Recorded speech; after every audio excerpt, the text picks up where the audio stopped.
বানাবো পুর ভরা লঙ্কার চপ। চলো দেখতে থাকো।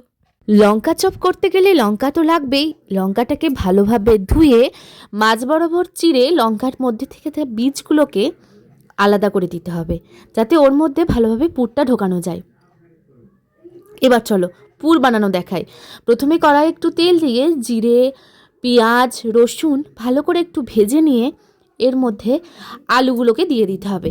এবার আমরা নর্মাল যে মশলাতে রান্না করি, হলুদ গুঁড়ো, জিরে গুঁড়ো, ধনে গুঁড়ো, একটু সস, একটু কাশ্মীরি লঙ্কা গুঁড়ো, তারপর কড়াইতে ভালোভাবে নেড়ে নিয়ে ধনেপাতা দিয়ে তৈরি পুর।